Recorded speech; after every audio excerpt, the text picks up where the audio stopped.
Quiz time. If you're a journalist at a big-time lefty commercial media outfit in the United States, which one of these presidential stumbles is more embarrassing? This?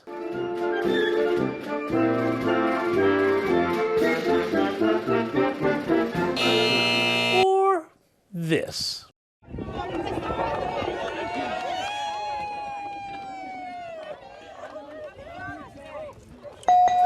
Now, in the first video, we saw Donald Trump, oh my God, walking slowly down a ramp. And in the second, Joe Biden toppled off his bicycle, which wasn't even moving. I think you know where this is going. On your bikes, it's a special presidential pratfall edition of Busting the Narrative.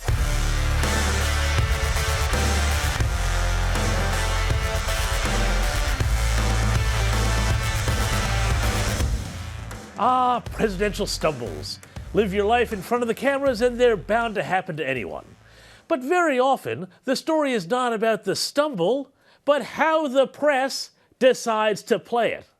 Back in 1996, Republican presidential candidate Bob Dole fell off a stage at a rally, and the footage was played relentlessly on the evening news to make the point that Dole was too old to take over from the hip, saxophone-playing, intern-stooping Bill Clinton. And when Donald Trump was seen, as we saw before, to walk haltingly down a ramp at West Point Military Academy, this was seen as proof that the then president was old, demented, dangerous, and losing it. The New York Times crowed at the time that his walk down the ramp, quote, raises new health questions, which is Times speak for, it's time to invoke the constitutional mechanisms to depose the president for ill health. But oh yeah, what do we do about Mike Pence? CNN's Chris Chaliza, meanwhile, editorialized that the story really mattered.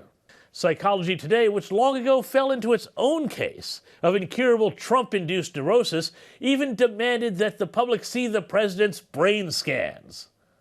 Now, Trump, to his credit, managed to make a joke about it. I said to our great First Lady, I said, let me ask you a question.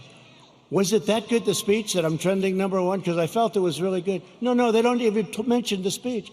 They mentioned the fact that you may have Parkinson's disease.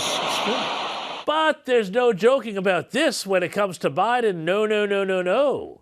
Most of the press ran dead on this one.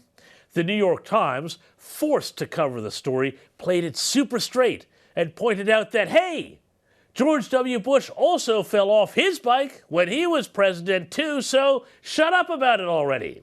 The aforementioned Chris Chaliza of CNN played the whole incident off, tweeting simply, been there. But perhaps the best reaction, straight out of the Dear Leader playbook, came from Joe Gabriel Simonson, who tweeted, I spent 2 years with Joe Biden on the campaign trail and saw how his message of empathy resonated with voters. When he fell off his bike on Saturday, millions of children were reminded why it was so important that he won the 2020 election. Wow. Now, the press may want to shut down all these discussions about Joe Biden's fall because they bring up much more important questions about whether Joe Biden is really fit for the job.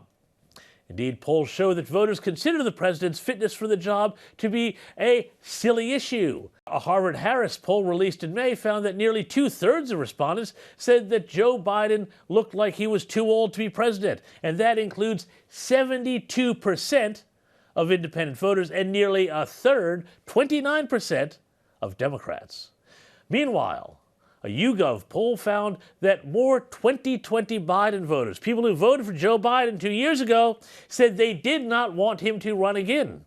Is it any wonder that trust in the media is falling faster than, well, Joe Biden off a bicycle? Thanks for watching. I'm James Morrow, and to support this channel, please like, share, and subscribe below, and I'll see you next week for more Busting the Narrative.